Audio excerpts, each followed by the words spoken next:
eat with you, Daddy? On the cold streets of the city, a young black girl wandered, homeless, hungry, and overlooked by everyone. Her tiny hands clutched her empty stomach as she watched people laugh and feast inside a glittering restaurant. Then, with trembling steps, she walked up to a millionaire seated alone at a grand table.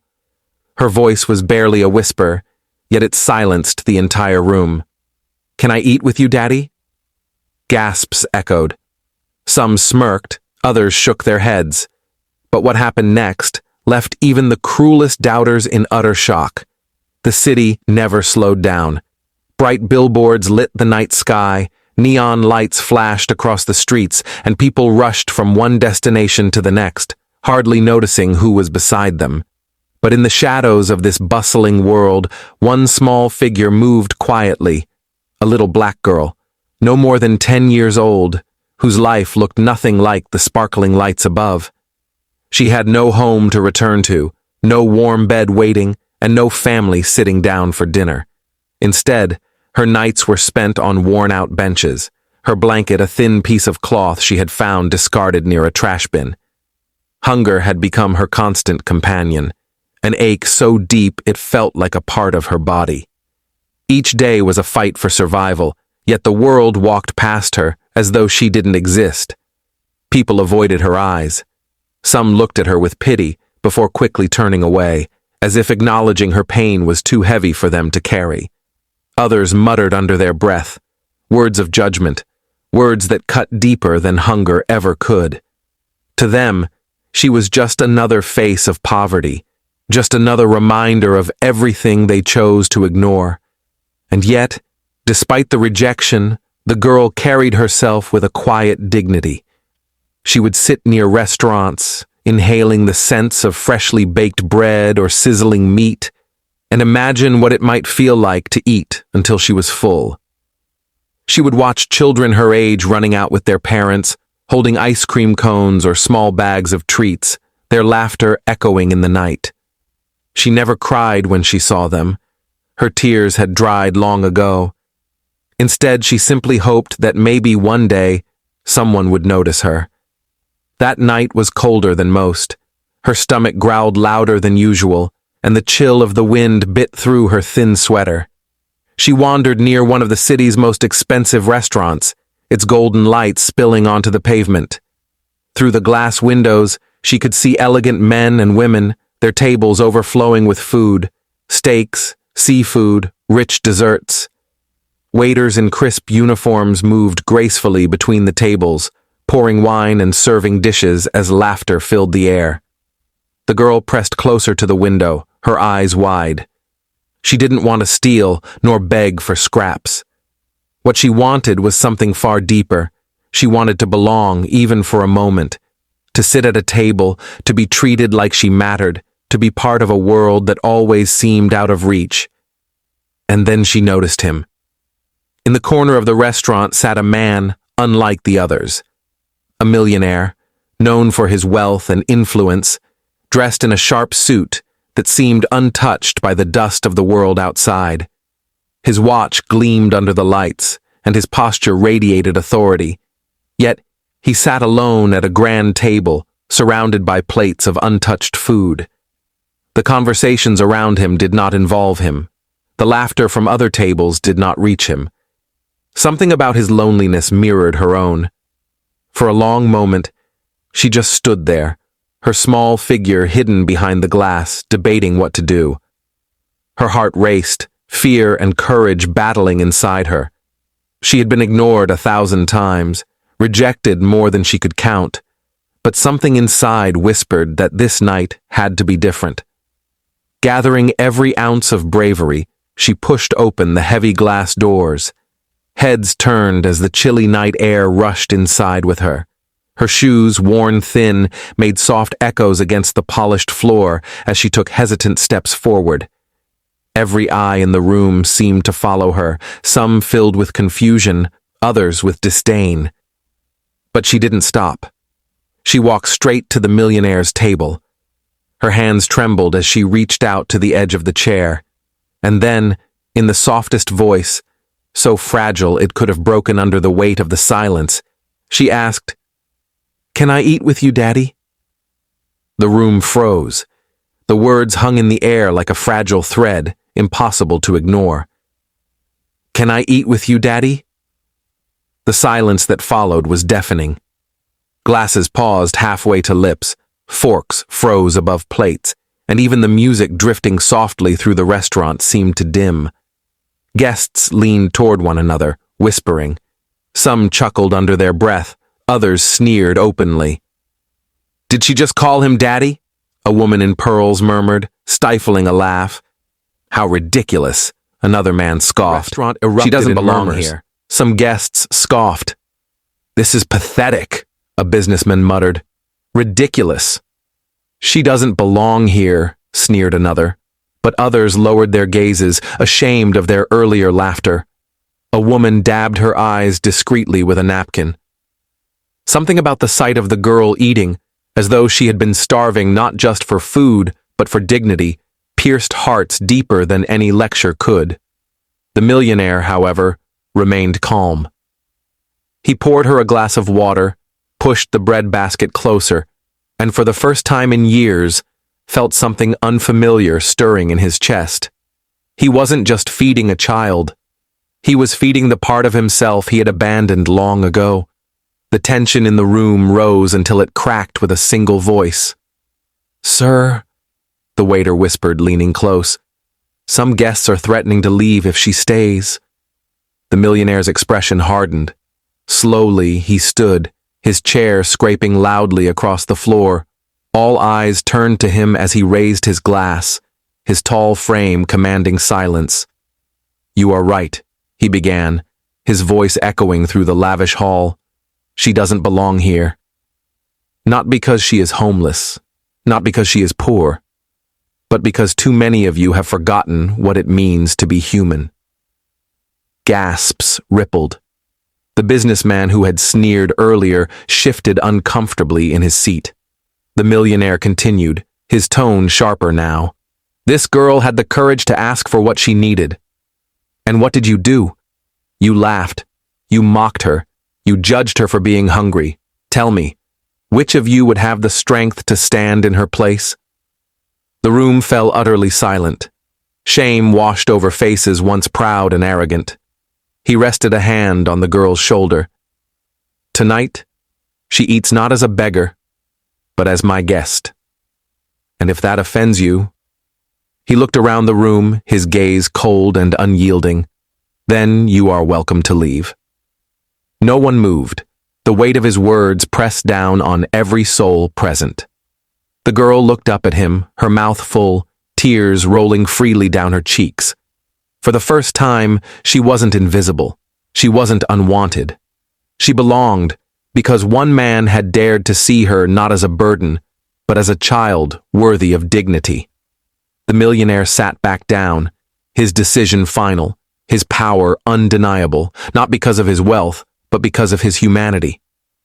And in that moment, the laughter that had once humiliated her was replaced by silence so profound, it felt like respect. The restaurant, once buzzing with chatter, had fallen into a heavy silence. The clinking of cutlery, the bursts of laughter, the casual gossip.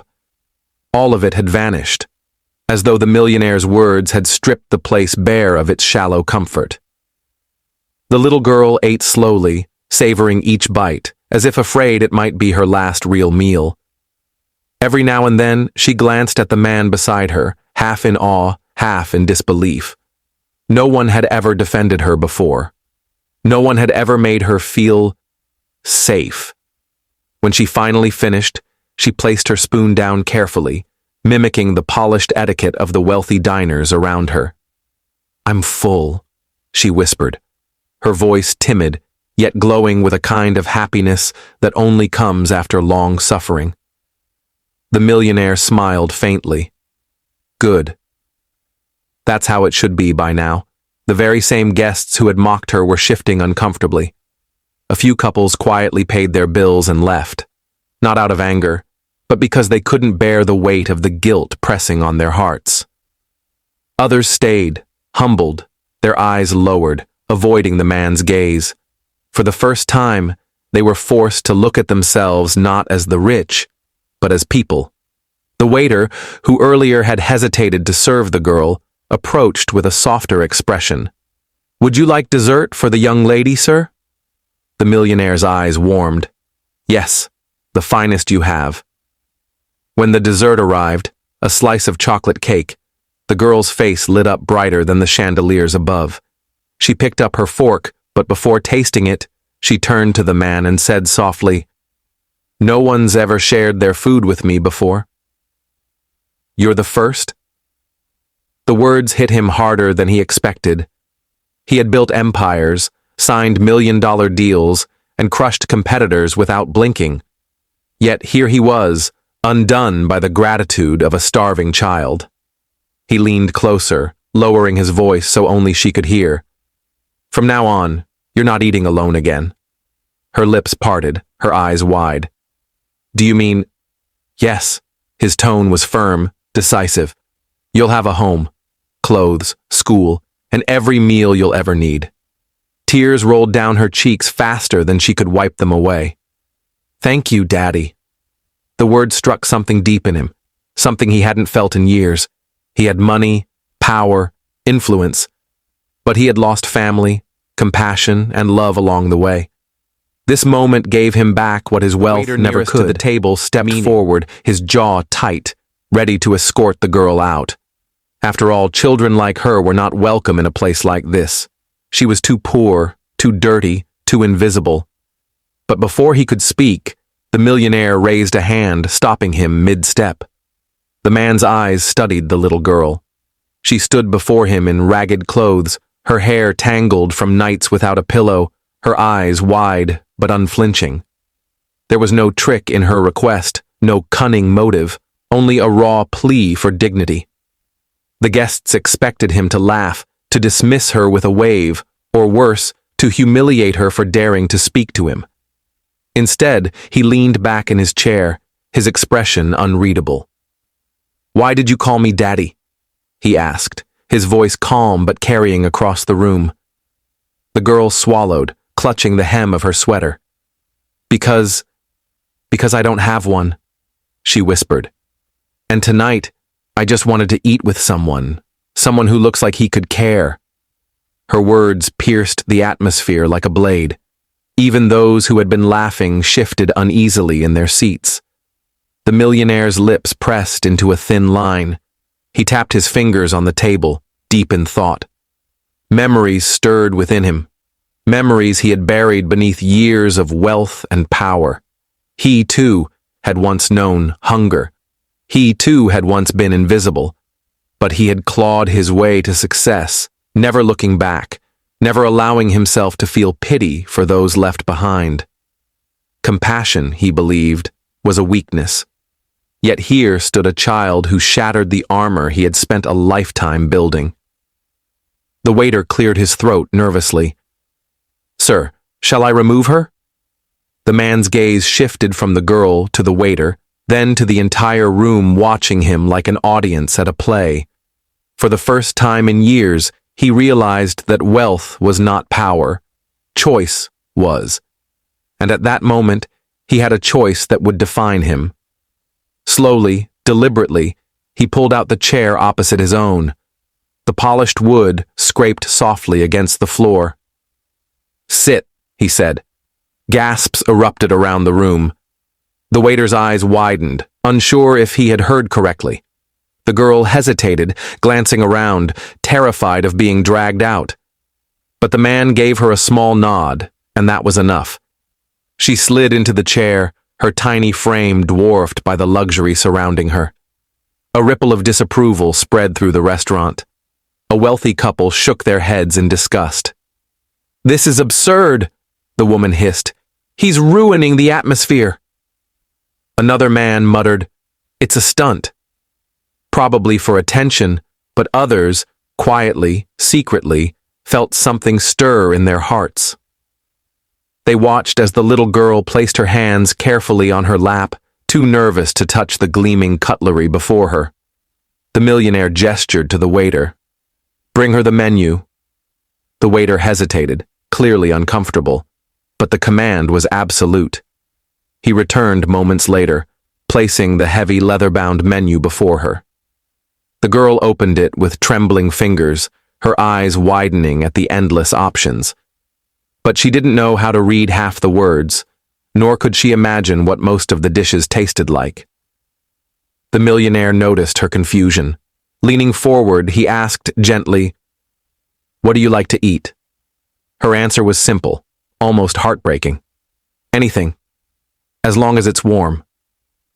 The room stirred again, and for the first time, silence carried not mockery, but shame.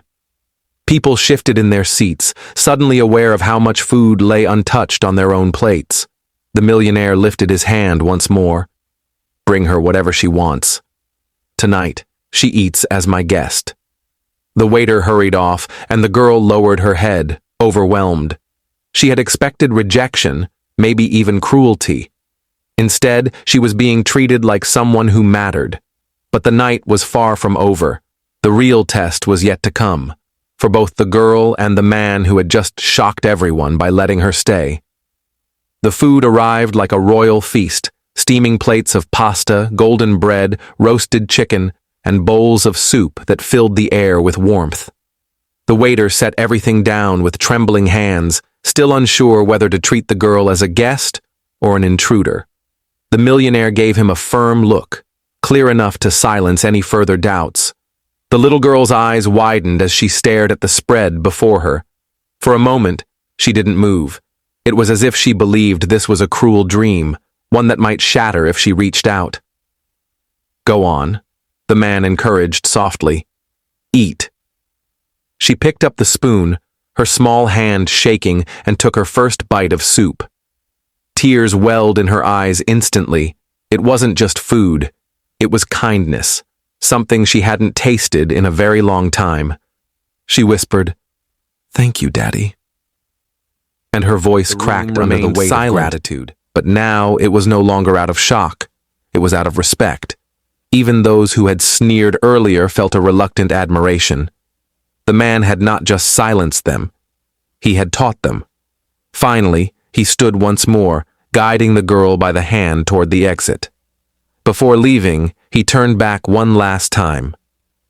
"Remember this," he said, his voice steady, his eyes sweeping across the diners. "Wealth means nothing if it makes you blind to suffering. True power isn't in the money you spend. It's in the kindness you give."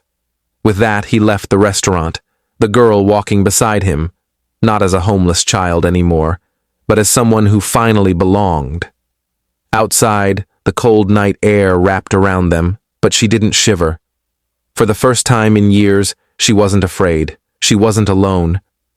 And as they disappeared into the city lights, one thing became certain. The millionaire's response didn't just shock a room full of strangers. It changed a little girl's life forever. And perhaps, just perhaps, it changed his too.